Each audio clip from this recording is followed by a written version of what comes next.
Mais uma vez eu tenho a oportunidade de vir aqui à frente, né, trazer a palavra. E a gente sempre quando a gente vem aqui à frente pregar, a gente procura trazer algo que Deus já tem falado aos nossos corações, né? Ou algo que a gente tem buscado entender na palavra de Deus, algo que a gente tem buscado praticar. E no meu caso, um tema que é bem relevante para a minha vida como cristão e futuramente como profissional também, é a questão do sofrimento na vida do ser humano, tá? Quem aqui já sofreu? Levanta a mão. Quem não levantou aí, meu amigo, o negócio tá bom, uma hora vai chegar o sofrimento aí. Mas é muito importante para mim trabalhar com a questão do sofrimento, procurar compreender, porque além de cristão, além de como filho de Deus, também eu estou fazendo um curso de psicologia, para quem não sabe, né? E lá a gente lida com as questões do sofrimento humano em si, pelo menos para quem trabalha na área da clínica, né? E aí lá eu recebo um bocado de conceitos a respeito do sofrimento, né? Por que as pessoas sofrem, ou como você pode lidar com isso, quais são as características, né? Então, cada linha ela vai ter uma concepção a respeito do que é o ser humano. E para não ficar só com as concepções da psicologia em si, né, eu procurei estudar algum livro da Bíblia ou algum tema que me trouxesse uma concepção, um conceito bíblico a respeito do que é o sofrimento, né?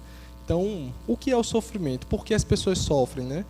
Por que isso acontece? E aí a gente poderia fazer várias perguntas a respeito dessa própria temática. E é justamente a ideia de trazer o sofrimento à luz da Bíblia que a gente precisa compreender, né?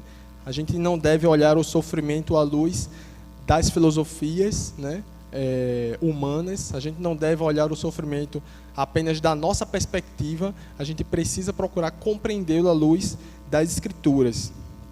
E o que eu queria trazer aqui nessa noite, né, o livro que eu escolhi para poder fazer essa meditação e esse estudo foi o livro de Jó, né? Então, clássico, né? Não fui muito criativo, não. Jó pensou em sofrimento, paciência, pensou em Jó. Mas, sem dúvida, existem vários outros exemplos na Bíblia de pessoas que passaram por situações de sofrimento e expressaram ou tiveram as mais diversas ocasiões, né? Os mais diversos contextos. E o tema que eu queria trazer nessa noite com o texto é a crua realidade do sofrimento. É a nua e crua realidade do sofrimento. Muitas vezes a gente corre o risco, né, de romantizar o sofrimento, como se ele fosse algo bom. Não, porque Deus ele está com você, Deus ele lhe ajuda, né? Então você consegue passar por isso, é algo simples. E a gente vai perceber na vida de Jó que não foi algo simples, não foi algo romântico, não foi algo bonito.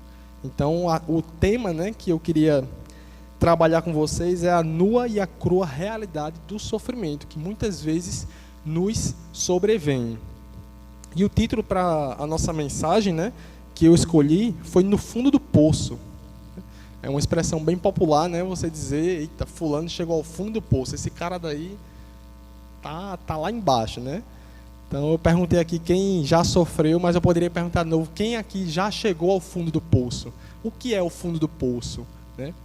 Então, queria que vocês, primeiramente, antes de abrir no texto, né, eu queria deixar claro, né, que eu não sou um homem experimentado nos sofrimentos, tá? Eu nunca passei por uma situação de sofrimento que vocês poderiam categorizar como algo intenso, como alguém, como Giovanni sofreu, meu Deus, isso é um sofredor. Não, eu considero a minha vida como tendo sido muito abençoada por Deus, com o seu sustento, com a saúde, com o emprego, com um casamento, com uma família. Então, eu não sou um homem experimentado nos sofrimentos. Eu sou alguém que tenho procurado entender o que é o sofrimento à luz da Bíblia e estou interessado em poder ser um bálsamo na vida daqueles que sofrem. E, além disso, também, ao entender o sofrimento, poder passar por ele, né, de uma forma que glorifique a Deus, né, poder suportá-lo de uma forma que glorifique a Deus. Então, eu acredito que aqui nessa noite existem pessoas que passaram por sofrimentos ou que estão passando por sofrimentos, talvez terríveis na vida dela, né? E a gente vai olhar a vida de um homem na Bíblia e tentar compreender, né, algumas lições que a gente tira através desse texto. Então eu queria que vocês abrissem comigo lá no livro de Jó, capítulo 3.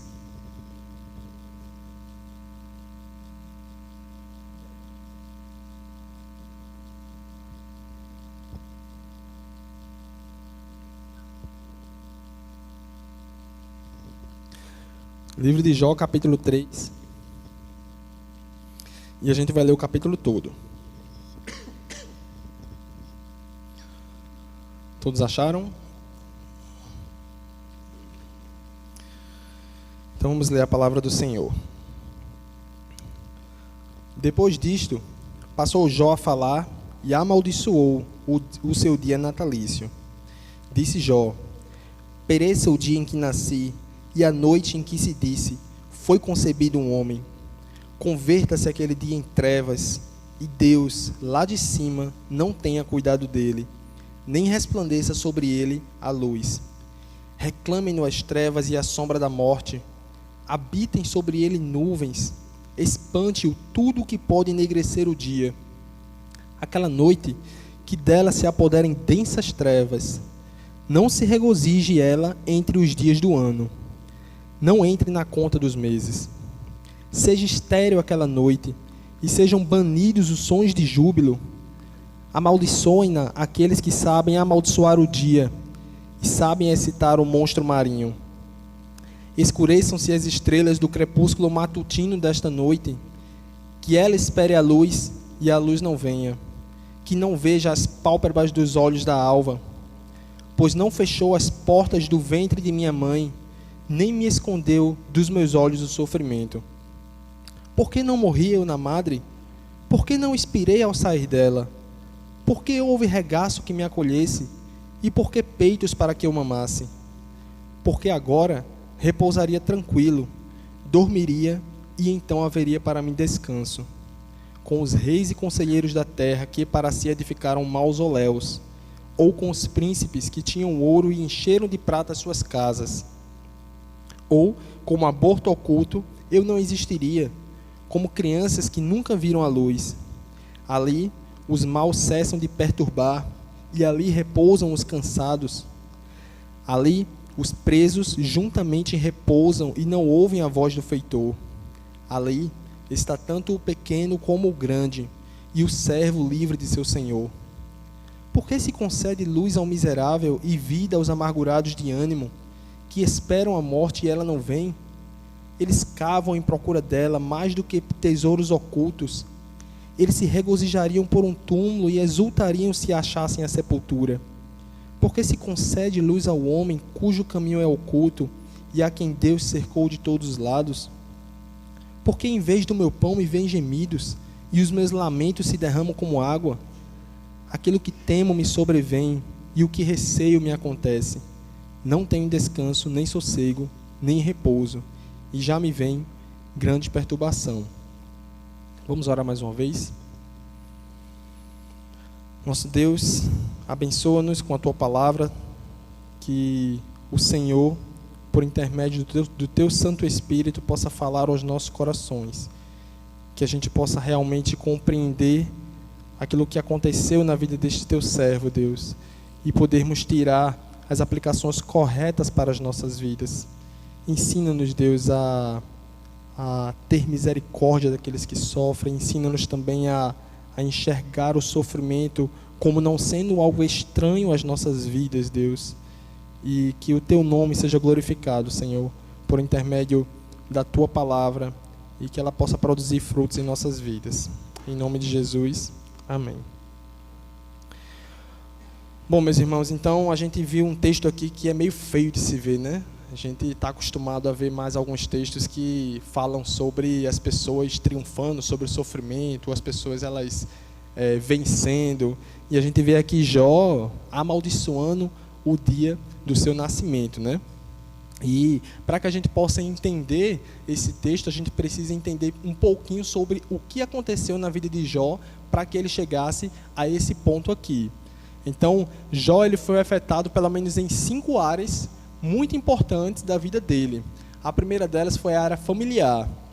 Não sei se vocês lembram, mas Jó, ele era um homem que era um servo de Deus, né? No início do livro é falado que ele é um homem íntegro e reto, temente a Deus, né? E que se desviava do mal. E ele tinha uma grande família e ele tinha 7 filhos e 3 filhas.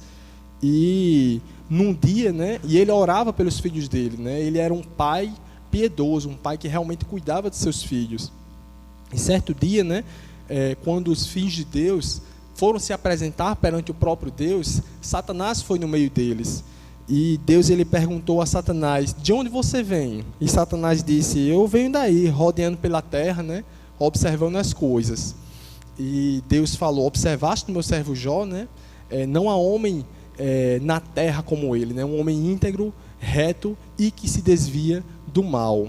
E aí o que foi que Satanás disse? Ah, Senhor, assim também até eu. Qualquer um serve ao Senhor se for tratado como o Senhor trata Jó.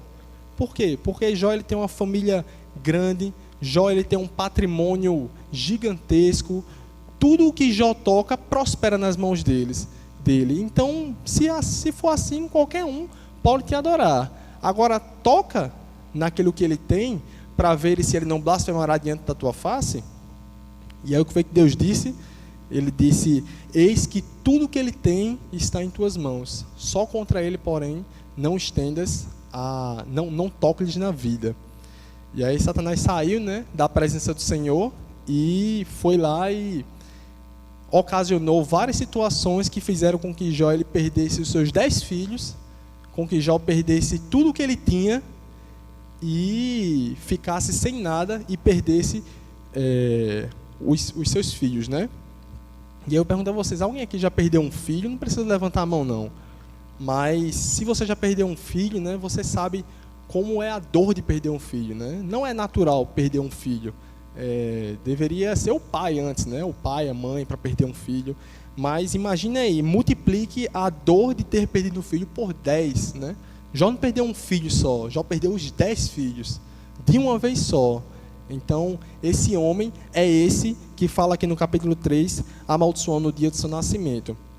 Mas antes disso aqui, ao passar por toda essa situação, Jó, ele adorou a Deus, né? Jó, ele raspou a cabeça, que era um símbolo cultural de sua época, prostrou-se em terra e disse: no saí do ventre de minha mãe, no voltarei, bendito seja o nome do Senhor. E aí o texto fala que Jó, ele não pecou com seus lábios ao fazer isso. E aí, Satanás, não satisfeito, né, voltou lá na presença de Deus, e Deus perguntou de novo: de onde vens? Aí ele: de rodear a terra e andar por ela. E aí Deus fala de novo: observaste meu servo Jó, um homem íntegro, reto e que se desvia do mal, e mesmo que você me incitou contra ele, ele preserva a sua integridade. E aí o que foi que Satanás disse? Ah, mas pele por pele, e o homem dará tudo quanto ele tem.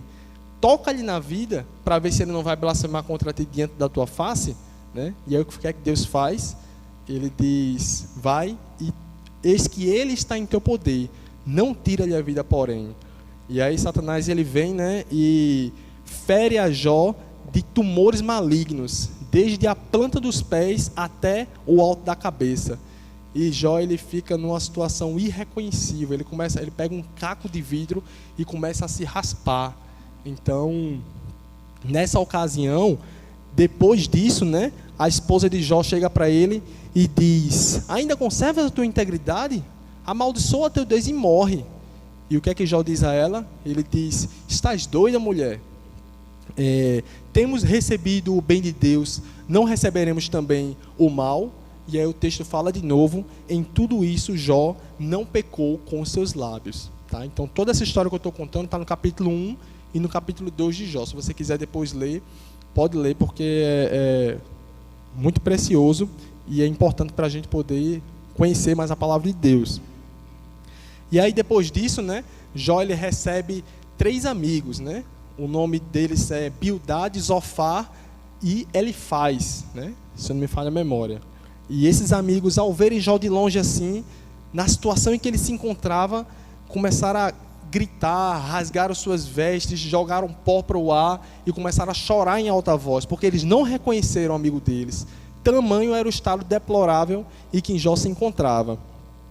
E eles passaram ali com Jó 7 dias e 7 noites sentados, sem falar uma palavra, tudo no silêncio. Então, como eu tinha falado para vocês, Jó ele passou foi atingido em pelo menos 5 grandes áreas de nossas vidas, que a primeira foi a familiar, perdeu seus 10 filhos. A segunda área foi a área financeira, ele perdeu tudo o que ele tinha.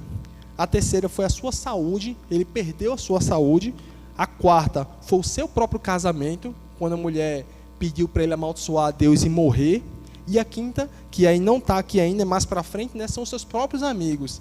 Que esses mesmos amigos que, com a intenção de coração íntegra de poder visitar o amigo e estar com ele, eles eram verdadeiros amigos. Eles só estavam equivocados na compreensão do que estava acontecendo com Jó. Mas eles... E aí a outra crise de Jó foi em relação aos seus amigos. Então, 5 áreas importantes da vida.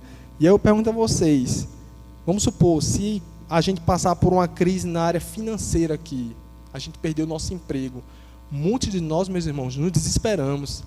Muitos de nós ficamos preocupados, acabamos ficando ansiosos.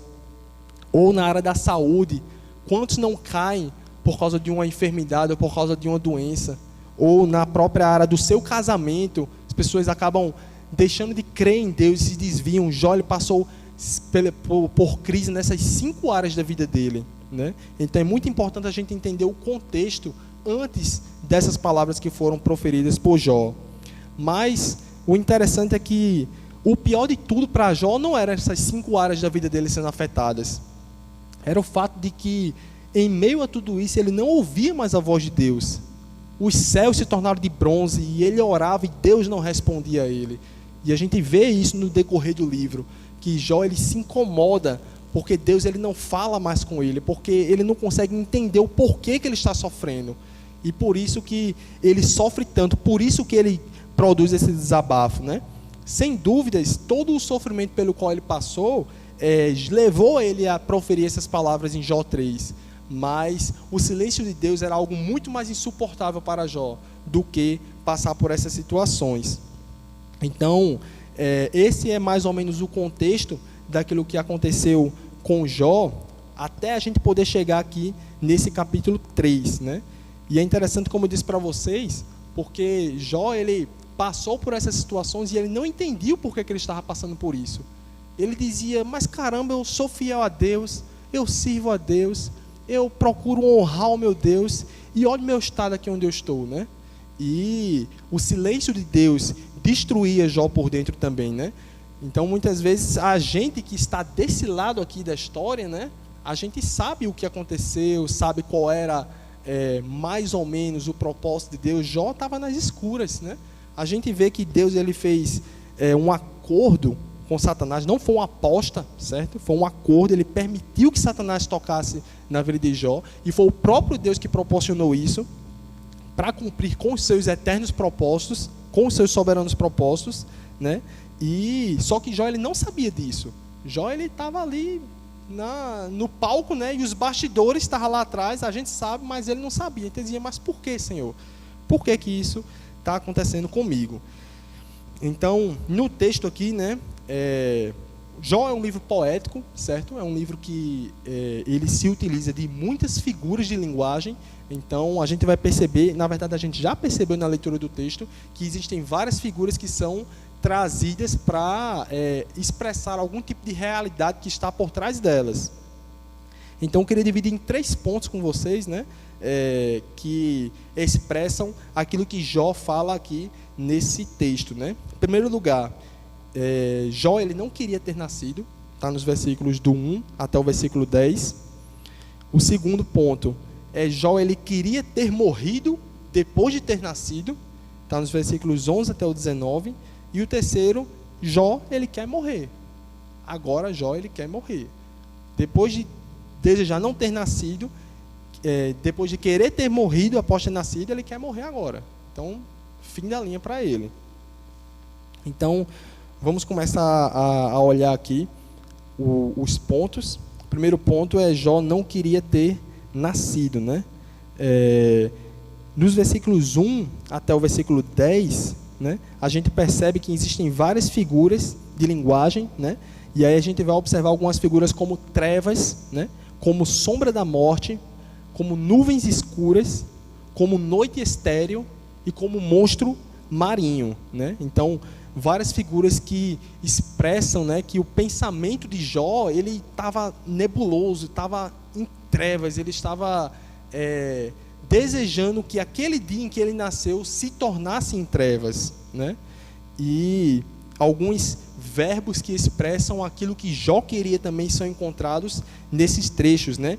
Como, por exemplo, pereça, né, a noite em que eu nasci, converta-se, né, aquela noite em trevas, né, aquele dia em trevas, amaldiçoem, né, aquela noite aqueles que sabem amaldiçoar, escureçam-se as estrelas, não se regozije, né, esse dia entre os dias do ano, Deus não tenha cuidado desse dia.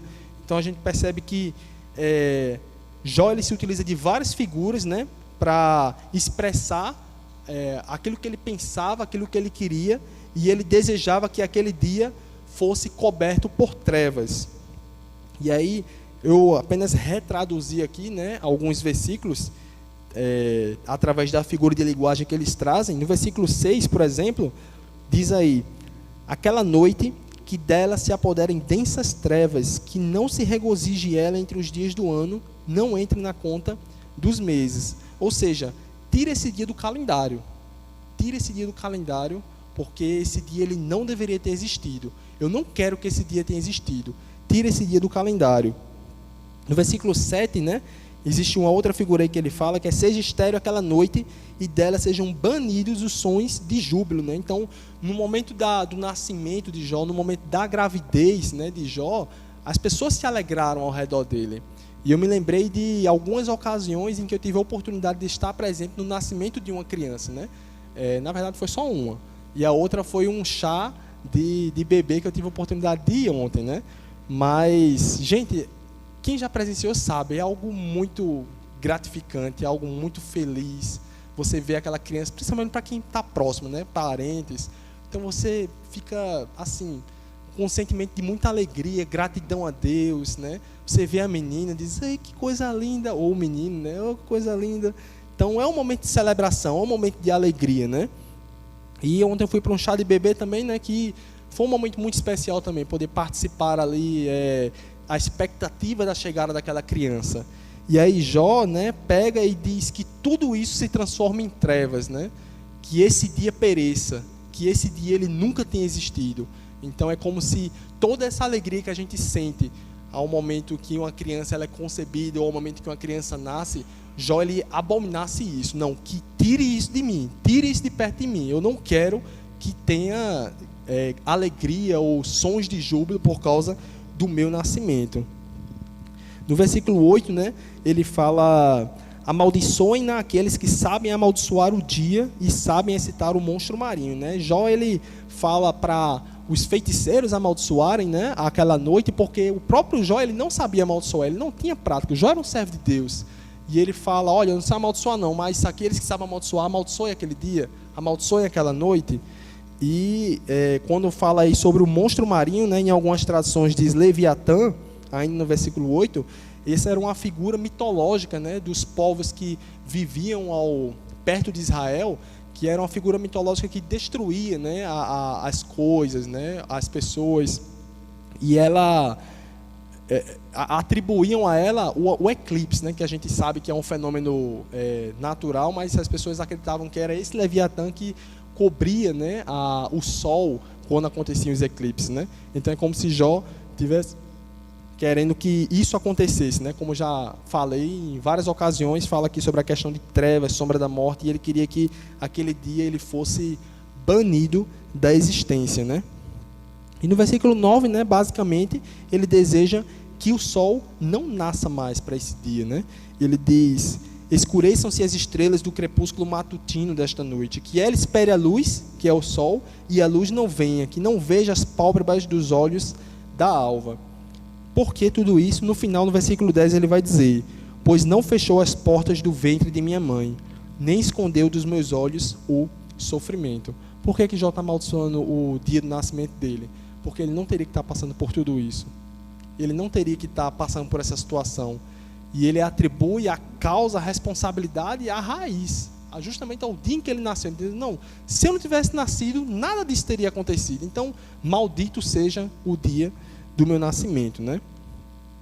E aí a gente poderia fazer algumas perguntas nesse primeiro ponto. Primeiramente, né, aqui, Jó, ele confirmou a tese de Satanás. Porque o que foi que Satanás disse? Ele disse, toca nele e verás se não blasfema contra ti na tua face. Então, Jó, ao amaldiçoar o seu dia natalício, ele confirmou a tese de Satanás? Não, né? Ele não confirmou a tese de Satanás. Por quê? Porque você vê que ele não está amaldiçoando a Deus nesse texto. Em nenhum momento. Ele está amaldiçoando ao dia do seu nascimento.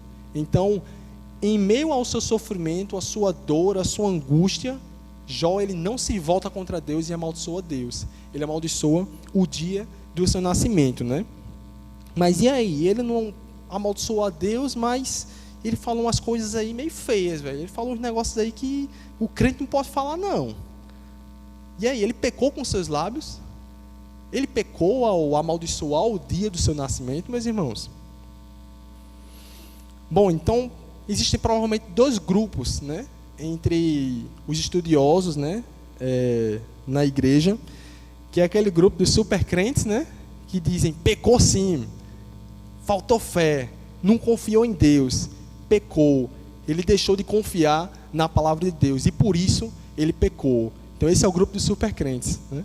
Tem muito super crente por aí hoje que acha que as pessoas, né, elas não podem sofrer, né, elas têm que ser imóveis ao sofrimento.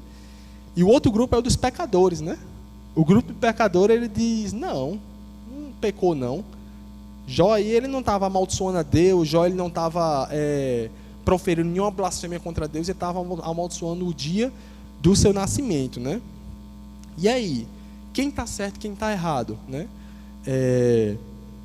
Não nos cabe, e o que eu queria trazer aqui para a gente, né, é que como pessoas, como cristãos, como irmãos que podem passar por uma situação como essa, né, não cabe a nós dar o diagnóstico se a pessoa está pecando ou não está pecando.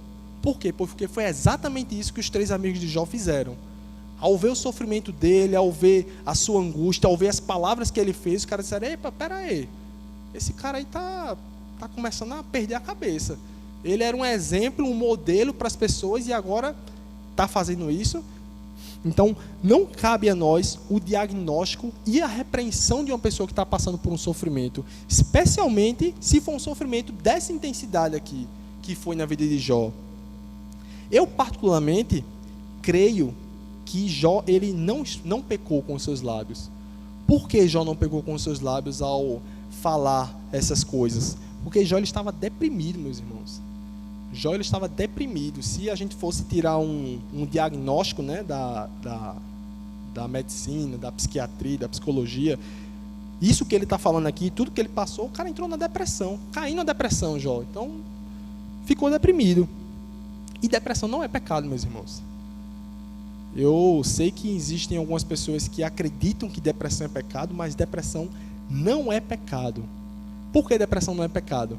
Porque se a gente for olhar a história de alguns homens na Bíblia e na própria história da igreja, a gente percebe que muitas pessoas passaram por depressão. E depressão é um problema de saúde. E Jó, ele caiu na depressão, muito claramente. E se a gente crê que a depressão ela é pecado, então a gente vai agir assim como os 3 amigos de Jó agiram com ele. Porque a gente vai começar a culpabilizar a pessoa que está passando por sofrimento, que está falando coisas no alto de sua dor, e vai dizer, meu irmão, pare de pecar, por isso está sofrendo, ó. Não confia em Deus, olha aí, onde foi cair. Então, eu creio que Jó, ele não pecou aqui, nesses versos, né? Nesse capítulo, sem dúvidas, e atenção aqui, Jó, ele pecou no decorrer do livro, Jó, ele pecou no decorrer de sua caminhada, mas Jó, ele não pecou por expressar a sua dor, por expressar o seu sofrimento. E eu poderia até perguntar para vocês aqui, se algum de vocês já quis morrer em algum momento. Se algum de vocês naquele momento de pressão, de dor, disse, caramba, meu Deus, me leva também, Senhor. Quero viver mais não. Eu quero morrer agora. Não quero mais viver nesse mundo. Não vale a pena. Não tenho mais vontade de viver. Me leve. Será que alguém aqui já pensou isso nessa noite? Eu tenho certeza que já, meus irmãos. Eu tenho certeza que já pensaram sim. Porque nos momentos difíceis de nossas vidas, né, a depender da pressão, a gente perde a cabeça, né? E foi exatamente isso que aconteceu com Jó, né? E é interessante a gente pensar também, né, um contraponto e dizer, não, mas quer dizer que se você amaldiçoar o dia do seu nascimento está tudo bem? Não, também não é assim, né? A gente precisa ter cuidado, né? Não é normal amaldiçoar o dia do seu nascimento. Não é algo normal. Não vou dizer, não, o cara está sofrendo, amaldiçoou o dia do seu nascimento, está tudo bem, né? Claro que não. Mas não é preciso culpabilizar a pessoa, é preciso tratá-la, né? Porque essa pessoa ela já está atribulada, já está sofrendo e com dores excruciantes. E por isso que o nosso papel, né, como seria o papel dos 3 amigos de Jó, não é culpabilizar, mas é trazer um bálsamo sobre a vida dessa pessoa. E lembrar-nos que não é pecado expressar dor, expressar sofrimento. E o fato de Jó ele ter expressado aqui se refere ao motivo que ele estava em depressão, né? Ele cai na depressão depois de tudo que ele passou. Então, o segundo ponto, vou só tomar uma aguinha aqui.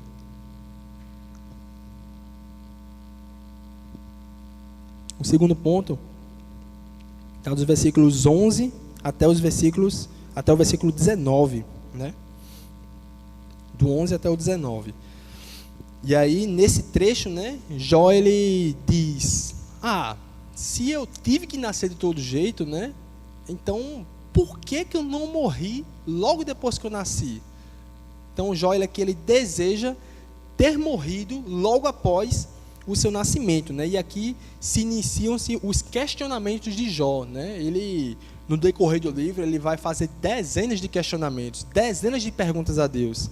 E aqui ele começa a fazer algumas delas, expressando um desejo que havia no coração dele. Ele diz: por que eu não morri antes de nascer? Né? E aí nos versículos 11 até o 12. E aí traduzindo aqui com as nossas próprias palavras.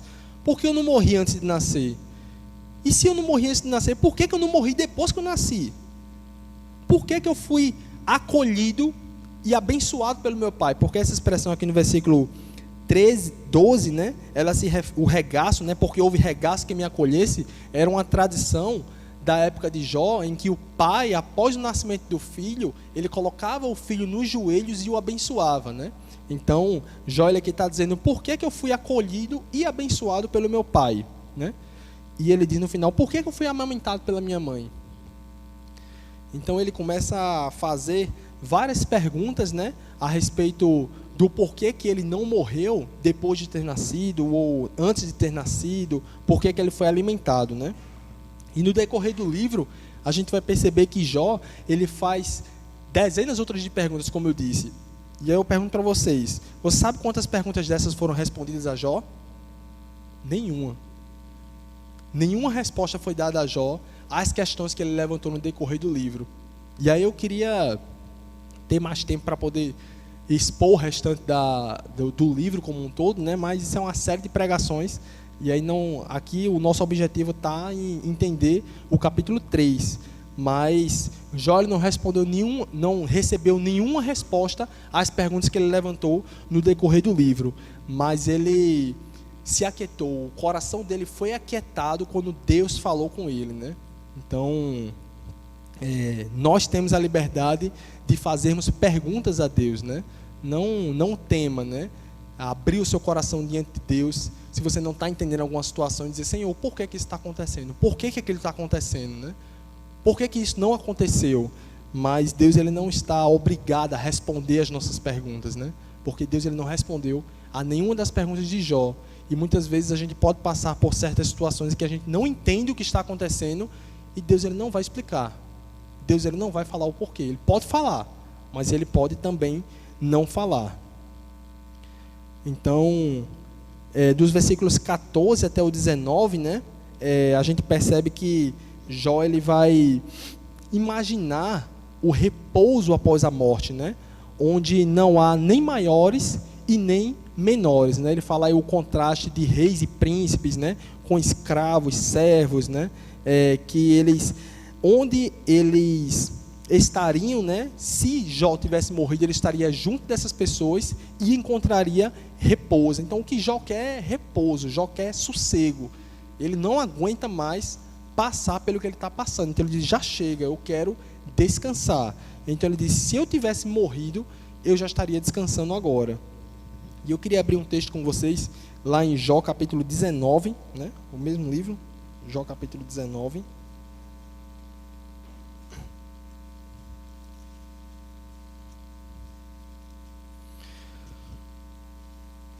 Os versículos é do 25 até o 27.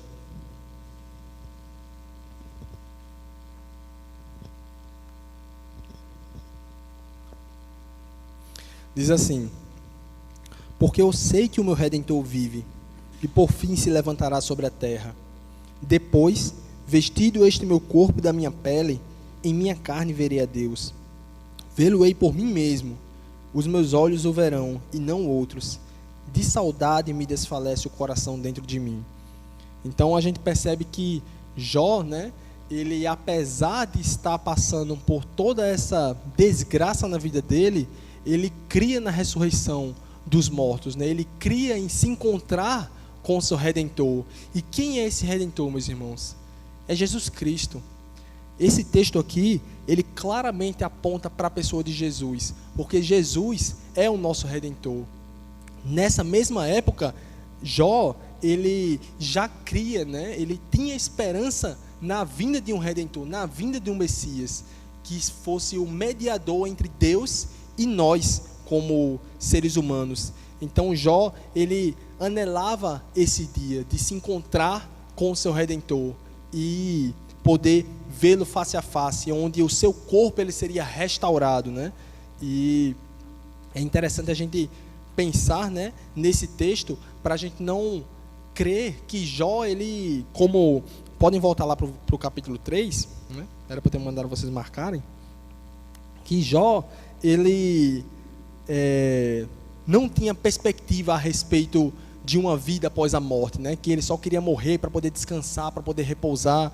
Mas Jó, ele cria no seu Redentor. Jó cria na vinda desse Redentor, né? E esse Redentor veio e o nome dele é Jesus Cristo. E Jó, ele, nesse momento aqui, ele quer só o repouso. Ele aqui, nesse texto especificamente no capítulo 3, ele não está falando nem muito sobre redenção, sobre esperança, ele só está querendo sossego, ele quer descanso, ele quer repouso, né?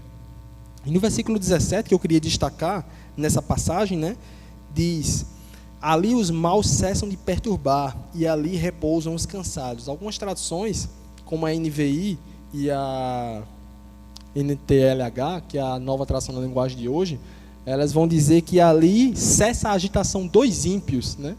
E esse é um ponto interessante, porque aqui Jó, ele não enxerga como que os ímpios, como que aqueles que não temem a Deus, irão prestar contas diante dele no futuro.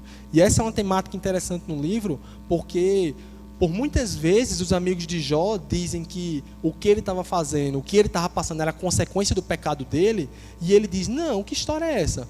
Os ímpios estão aí. As pessoas que não temem a Deus, que não obedecem a Deus, que não são fiéis a Deus, estão aí prosperando. E elas, quando morrer, elas vão descansar. Então elas vão repousar. Então é interessante a gente perceber que Jó, esse livro, né, ele foi escrito, muitos estudiosos afirmam que ele foi escrito na época dos patriarcas ainda. Abraão, Isaac, Jacó. Então foi escrito na época desses homens. Então Jó, apesar de ter a esperança de um Redentor, apesar de ter a fé, né, crer na promessa de um Redentor, ele não tinha muita concepção, muito conhecimento a respeito do juízo de Deus, do que a gente sabe hoje, porque a gente tem a Bíblia inteira, mas ele não tinha muito essa concepção, e isso perturbava ele, porque ele dizia: pô, eu sou fiel a Deus, eu faço as minhas coisas direitinho, eu vou na igreja, eu sirvo a Deus, e o cara está aí fazendo o que quer, do jeito que quer, e está prosperando, e eu estou aqui nessa miséria, por quê? Então é um ponto que é bastante enfático no livro de Jó. Então, mesmo antes de Cristo, né, como eu falei aqui, Jó ele viveu muito tempo antes de Cristo. Mesmo antes de Cristo, as pessoas elas já eram salvas pela promessa, né, por crerem na promessa de um Redentor. E Jó, ele era um desses. Jó, ele era um crente verdadeiro. E ele, nesse momento aqui, nesse texto especificamente, ele está querendo mais repouso, ele está querendo descanso na vida dele, né? E aí é interessante a gente pensar, né, nessa ideia do repouso e do descanso, porque é por isso que muitas pessoas se suicidam, né? A gente tem uma alta taxa, um alto índice de suicídio, né, na nossa sociedade. E eu estava lendo um livro, né, que fala sobre suicídio, sobre testemunhos de adeus, e a gente fica impressionado com a quantidade de suicídios que acontecem ao redor do mundo, né? Que é justamente porque as pessoas elas estão passando por sofrimento, elas estão com a dor tão grande, e aí podem ser diversas causas, e aí elas preferem tirar a própria vida para ver se encontram algum descanso, para ver se encontram algum repouso. E é interessante a gente ver, né, uma distinção que Jó ele não pensou em suicídio. Em momento algum de sua caminhada, ele pensou em suicídio. E a gente vai ver isso no próximo ponto. Tá? Então, a gente viu, primeiro ponto, Jó queria ter morrido. Né? Na verdade, Jó ele não queria ter nascido. Né? O segundo ponto, Jó ele queria ter morrido depois que nasceu. E o terceiro ponto agora é Jó agora ele quer morrer. Que é dos versículos 20 até o versículo 26, que ele vai dizer aí, né? Por que eu tenho que continuar vivendo, né? E ele vai falar de várias formas. Porque se concede luz ao miserável e vida aos amargurados de ânimo, que esperam a morte e ela não vem. Eles cavam em procura dela mais do que tesouros ocultos. Eles se regozijariam por um túmulo e exultariam se achassem a sepultura. Então, é interessante, né, no versículo 21 a gente notar que ele pergunta a Deus o porquê é que ele continua vivo, né? Mas ele ao mesmo tempo ele fala que ele espera pela morte. Então Jó, ele não está cogitando o suicídio em seu coração, mas de fato ele está esperando pela morte, porque a morte vai ser um alívio para a vida dele. A morte ela vai cessar com o seu sofrimento, né? Então Jó ele não pensa em suicídio. E é interessante, né? Outra figura que vem aqui é a da morte como um prêmio, como um tesouro. Ele diz, eles cavam em procura dela mais do que tesouros ocultos. Então a morte para Jó naquele momento, o seu sofrimento era tão grande que era como um prêmio. Ele dizia, caramba, se eu morresse. Ele busca a morte, né? Ele anseia pela morte, como sendo algo que vai trazer alívio para a vida dele. No versículo 22... também uma outra figura é utilizada, né, diz, eles se regozijariam por um túmulo e exultariam se achassem a sepultura. Ou seja, quem aqui vai pular de alegria por ir para o seu próprio enterro? Ou por deitar num caixão para ser enterrado? Né? Jó, ele passou por isso. Jó, ele desejava isso. E ele disse que ele pularia de alegria se isso acontecesse com ele. Então, no versículo 23, né? E aí, no decorrer de todo o texto, 23 ele vai dizer, porque se concede luz ao homem cujo caminho é oculto e a quem Deus cercou de todos os lados. Então, mais uma vez, né? Ele fala o porquê, ele pergunta a Deus, por que eu estou vivo, né? Se eu não sei o que está acontecendo comigo, se eu não sei para onde eu vou, se Deus não fala mais comigo, e se Deus me cercou de todos os lados. Porque ele sabia que o responsável pela sua desgraça era Deus. Porque foi Deus quem proporcionou que isso acontecesse com Jó. E aí a gente pensa, não, mas Deus é bom. Sim, com certeza Deus é bom. Mas Deus ele também é soberano. E ele pode se utilizar das situações difíceis e dos males que sobrevêm nas nossas vidas e na própria sociedade para cumprir com os seus propósitos. Então o nosso Deus ele é soberano. O nosso Deus, ele é bom, ele é perfeito e ele é santo. Então, a gente não tem como compreender, muitas vezes, os propósitos de Deus, né? Em uma situação tão desgraçada como essa, em uma situação tão difícil como a gente vê com outras pessoas. mas Deus ele é soberano, né? E o próprio texto, né? E lá no final, quando Deus ele fala finalmente com Jó, ele afirma exatamente a sua soberania. Então, o nosso Deus, ele não pode ser um Deus pigmeu, né? Que a gente bota no bolso, tira e usa quando quer. O nosso Deus ele é um Deus soberano e ele faz todas as coisas de acordo com a sua vontade. E a gente precisa ter o entendimento de que Deus ele tem o controle sobre o próprio mal.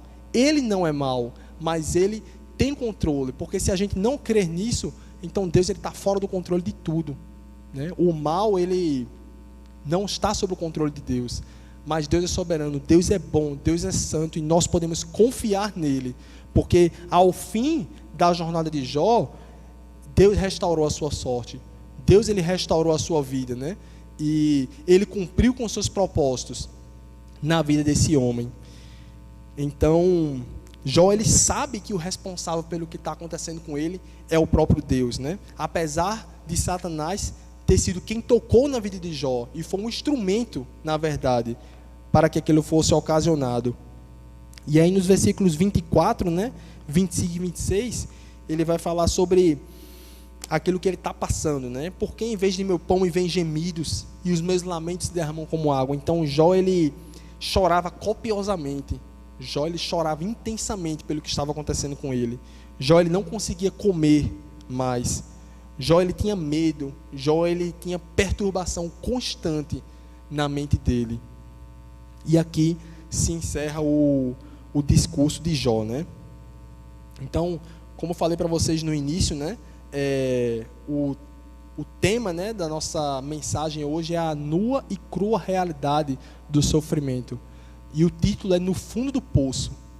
Então, Jó, nessa passagem aqui, nesse retrato de sua vida, chegou ao fundo do poço.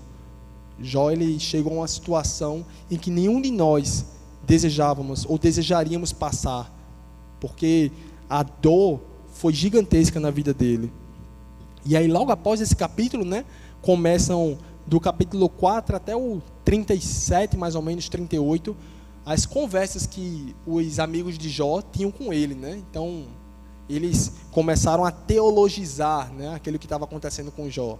Não, Jó, mas vê aí na tua vida se não tem pecado aí, cara, porque acho que é por isso que está sofrendo. E a gente percebe, né, no final do livro, que Deus ele repreende aos 3 amigos de Jó por estarem colocando a culpa nele do seu sofrimento. Mas eu queria trazer algumas aplicações, né, para a gente aqui, ao enxergarmos essa situação e essa realidade na vida de Jó. O que é que ele nos mostra, né? Primeiro, eu destaquei 5 pontos. Primeiro, homens e mulheres de Deus podem ficar deprimidos. Sim, podem ficar deprimidos. Então, vamos parar com essa ideia de que depressão é pecado ou que depressão não é coisa de crente. Porque nesse livro aqui, nessa vida desse homem, e ele era um servo de Deus, e o próprio Deus falava: eis o meu servo Jó. Crente, ele pode ter depressão? Sim, depressão é um problema de saúde, depressão é algo que pode ser causada pelas mais diversas situações. Então, se você que está aqui nessa noite, meu irmão, está em depressão, ou minha irmã, procure ajuda pastoral, procure ajuda profissional também, através da recomendação de pessoas que conheçam os profissionais também. Então, se você está em depressão, não pense que isso é pecado. Se você tem depressão, não pense que isso não é coisa de crente, porque é uma nuvem escura que está passando pela sua vida, que já passou pela vida de muitas pessoas, inclusive talvez aqui mesmo nessa igreja, né? E no decorrer da história. Então, procure ajuda pastoral, procure ajuda profissional também. Homens e mulheres de Deus podem sim ficar deprimidos. A segunda verdade que a gente pode tirar aqui, né, é que Deus ele pode proporcionar grandes aflições aos crentes, né? Então tem algumas igrejas por aí que dizem: venha e pare de sofrer, né? Então venha para cá e pare de sofrer. Então na vida de Jó aqui você já vê que o negócio não deu certo. Então se ele fosse esperar parar de sofrer para poder chegar até Deus, ele seria o primeiro que teria blasfemado. Então por isso que muitas pessoas hoje elas não suportam igrejas porque elas veem que isso que está sendo dito é uma mentira. Porque o sofrimento ele não deve ser algo estranho na vida da igreja, na vida do povo de Deus. Então Deus ele pode sim proporcionar grandes aflições na sua vida e na minha vida, né? Então mesmo que nós sejamos fiéis a Deus, nós estamos sujeitos a grandes sofrimentos. E mesmo que você passou já por um grande sofrimento, você pode passar de novo. Porque Jó parecia que não tinha mais o que afundar, né? Ele perdeu tudo, perdeu os 10 filhos, e não, daqui eu não passo mais não. E aí ele foi acometido por uma enfermidade da planta dos pés até a cabeça. Então, se você já passou, pode passar de novo. Mesmo você sendo crente, você pode passar por situações de sofrimento. E aí eu queria ler com vocês um texto lá em 1 Pedro 4, 2 ao 3, deixa Jó 3 marcado. É 1 Pedro 4, do 12 ao 13.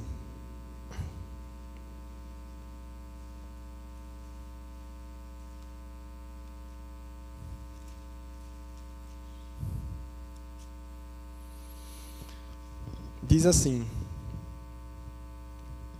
Amados, não estranheis o fogo ardente que surge no meio de vós, destinado a provar-vos, como se alguma coisa extraordinária vos estivesse acontecendo. Pelo contrário, alegrai-vos na medida em que sois coparticipantes dos sofrimentos de Cristo, para que também, na revelação de sua glória, vos alegreis, exultando. Então, a gente percebe aqui a verdade clara, né? A gente não deve estranhar as provações e os sofrimentos que nos sobrevêm. Não devemos achar que isso é algo estranho a um crente fiel, a você ou a mim, que temos buscado ser fiéis a Deus. Podemos sim passar por situações difíceis, e Pedro confirma isso, né? No Novo Testamento. Então, Deus ele pode proporcionar grandes aflições àqueles que são fiéis a Deus. A terceira verdade é que nós que estamos aqui nessa noite podemos também ter amigos passando por essa situação. Você já imaginou que talvez você tenha alguma pessoa na sua família, ou algum amigo, algum colega que esteja passando por essa situação de depressão também, né? Algum crente, alguma pessoa dentro da igreja também. Então nós devemos estar atentos e sermos sensíveis, né? Nós devemos visitá-los, visitar essas pessoas. Nós devemos orar por elas. Nós devemos aconselhá-las, porém sem culpabilizá-las, sem fazer como os 3 amigos de Jó fizeram, dizendo: isso é culpa sua, né? Então a gente precisa mover-nos para estarmos juntos dessas pessoas que estão passando por esse período de tempo. A terceira verdade é que nós, aqui nessa noite, podemos também ter pessoas que estamos passando por essa situação. Talvez algum parente, algum amigo, e precisamos ser sensíveis a essas situações, né? A quarta verdade, né, é que estar no fundo do poço, por qualquer motivo, não é o fim. Se o livro de Jó tivesse terminado aqui, ninguém ia gostar de ler esse livro, porque é triste demais a história do homem. Então, o livro acabar com o cara amaldiçoando seu nascimento é algo horrível, mas não é o fim, não foi o fim aqui, né? E a gente sabe que no final da história, né, Deus ele falou com Jó, Jó se arrependeu do seu pecado que ele havia cometido, e Deus ele restaurou a vida de Jó novamente. Então, se você que está aqui nessa noite está no fundo do poço, e aí pode ser qualquer tipo de ocasião, como Jó, por algum tipo de sofrimento externo, ou por algum tipo de sofrimento interno, problema de saúde, ou pelo seu próprio pecado, se você está no fundo do poço, não é o fim, meus irmãos, não é o fim. Deus ele pode nos tirar do mais profundo poço que essa vida pode nos colocar, que Ele mesmo pode nos colocar. E a última verdade, né, é que o próprio Jesus, Ele sofreu pelos nossos pecados, e Ele bradou no seu sofrimento, Ele gritou a Deus. E aí você sabe o texto? Se alguém puder me ajudar, qual é o versículo? Aquele que Jesus fala: Deus meu, por que me desamparaste? Quero ver se tem gente boa de Bíblia aqui. Tem que ir mais para a escola dominical, né, gente? Mas o próprio Jesus, né, em meio ao seu sofrimento, ele disse: Deus meu, por que me desamparaste? E por que Jesus gritou aquilo? Porque ele pagou pelo meu e pelo seu pecado.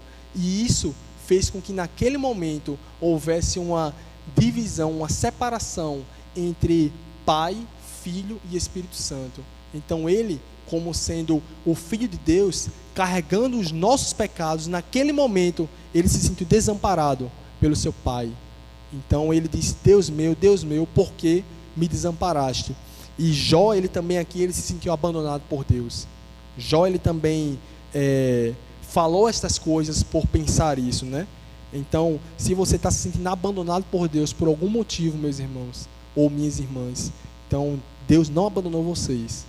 Deus, ele está presente. Deus, ele pode estar em silêncio, mas ele está presente, né? E ele pode tirar você do mais profundo poço, do mais profundo lamaçal. Então, homens e mulheres de Deus podem ficar deprimidos. Deus, ele pode proporcionar grandes aflições nas nossas vidas. Nós podemos ter amigos passando por essas situações. Estar no fundo do poço não é o fim. E Jesus, ele esteve no fundo do poço também por causa dos nossos pecados, né? E ele morreu pelos nossos pecados. E ele é o nosso exemplo supremo de sofrimento. Ele é o nosso exemplo supremo para que a gente possa segui-lo, né? Então, apenas algumas dicas, né? No final, práticas, após essas verdades. Se você está passando por uma situação semelhante a essa, né? Procure um médico, tá? A fim de que possa ser feito exames, né? E se for diagnosticado realmente alguma situação mais séria de depressão, para que você passe a tomar medicamentos, porque muitas vezes as questões elas são biológicas, né? E nós precisamos de medicamentos, sim, né? Não é pecado tomar remédio, tá, gente? Segundo, né? Procure seu pastor ou seu líder também para conversar, para expressar, né, a sua dor, o seu sofrimento e procurar ajuda realmente. Terceira dica, né? São dicas bem simples, tá, gente? Evite o ócio, né? Evite ficar sem fazer nada. Então, algumas atividades, reuniões, exercícios, elas ajudam você a sair de um estado de depressão, né? Você ficar sem fazer nada realmente vai só piorar a situação, né? E a quarta dica é que você signifique, né? Que você dê sentido à sua história, à sua vida através da palavra de Deus, né? Porque Deus, ele tem cuidado de você. Deus, ele tem protegido você, né? Agora, se você não está em Cristo, se é difícil passar por um sofrimento estando em Cristo, quem dirá sem Ele, meus irmãos? Então, se você que está aqui nessa noite ainda não entregou sua vida a Jesus, ainda não o conhece, ainda não o obedece, então faça isso, porque as aflições do justo, elas são aqui nessa vida. As aflições daqueles que não conhecem a Deus, daqueles que não obedecem às suas palavras, elas são por toda a eternidade. Então, se você ainda não entregou sua vida para Jesus, então faça isso, né? E encare a vida, não venha para parar de sofrer. Pelo contrário, às vezes você andando com Ele, talvez você venha a sofrer mais ainda. Mas Ele promete estar com você, Ele promete cuidar de você, Ele promete lhe dar a vida eterna. Então, vamos orar para a gente poder encerrar.